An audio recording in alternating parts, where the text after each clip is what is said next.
Hello, Trinity Anglican. I have some incredibly exciting news to share with you. On June 21st at 9:30 a.m., we will be regathering for in-person services.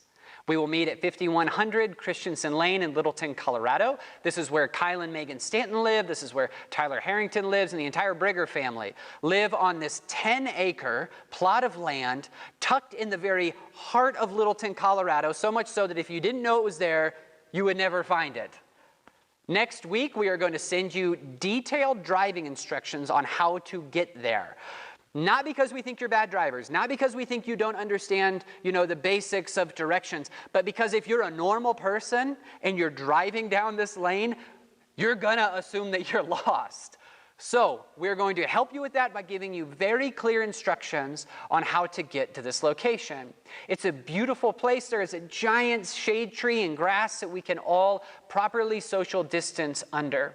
Our services will be the entire Anglican liturgy. However, we will abbreviate the sermon for in-person for the sake of children and some adults. And we will upload a sermon every single week with a full exposition of the scriptures so that we still have a place where we come and open up the scriptures together for a longer period of time. Our services will also reinstitute the celebration of the Eucharist every Sunday. This is a gift given to the church by our Lord Jesus Christ as we gather around a meal and he extends to us his grace. However, some things might be slightly different. First, we will bring the elements to you in family units, myself and probably a deacon with me. Remember, grace comes to us. This is a theologically appropriate move. Second, Bishop Ken Ross has mandated that all churches still administer the Eucharist in one kind. What that means is that we will only be administering bread and we will not have a common cup. He wants to assure you, and I want to assure you, that does not mean that you receive half the grace of the Eucharist. You receive the entire grace of Jesus Christ, proclaiming his sacrificial death for you. There might be a few things that might feel slightly different in our service that we want to address with you right now. First, face masks are encouraged but not required. We understand that there are many different opinions on whether or not everyone ought to wear face masks or no one ought to wear face masks.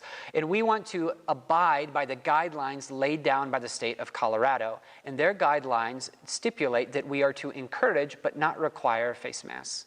If you are someone that will not leave the house without yourself having a face mask on or being around other people with face masks on, we want to assure you that there will be an area, not way off in the distance, but an appropriate area with extra social distancing for those who wish to have everyone around them wearing face masks. We also want to encourage you, and this is why we wanted to give you 10 days notice before the 21st, that family units are required to social distance of no less than 6 feet. We understand this might be difficult for some of you, especially for those of you that have multiple children. And so we want to encourage you as a family to sit down and formulate a plan of what this might look like, whether that's bringing a blanket in which your family all stays on, whatever it might be.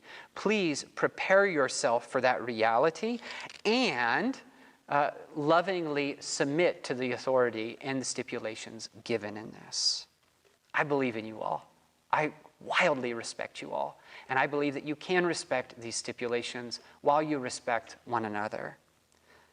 Finally, and this one might seem kind of silly to even mention, but I'm going to mention it anyway.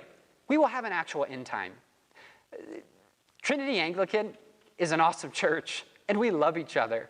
And we often stay for up to an hour after services end to just catch up with one another. We want to encourage you that there will be a time to speak to one another, to socialize, to catch up with one another as we worship our Lord alongside each other. But we also want you all to respect the fact, alongside with me, that we are on private property. And we don't want to monopolize the entire day of our hosts. And so we will have a set end time in which we lovingly ask all of you that if you want to continue your conversations, Do so at your homes. Invite one another over for a barbecue, but free up our hosts to continue the rest of the day at their homes. Family, I am so excited to get together on the 21st. We were meant to worship in person, together, celebrating the Eucharist, celebrating the communion of saints, celebrating the proclamation of the word. And yes, some things might feel different. Some things might end up being quite clunky as we have to bring all of our equipment into this, outdoor venue and things like that. But since when has Trinity Anglican not been clunky? That's the gift of our church. We recognize that things don't go exactly as planned, but you know what happens in the midst of that? It's an opportunity to extend grace to one another, to receive grace, and to recognize that Christ does not demand perfection from us because the Father receives his perfection on our behalf. Family, things aren't going to go perfect, but it's going to be a gift. It's going to be a gift of extending love and submission to one another, extending grace to one another, and worshiping our triune God together. I can't wait to see you in person.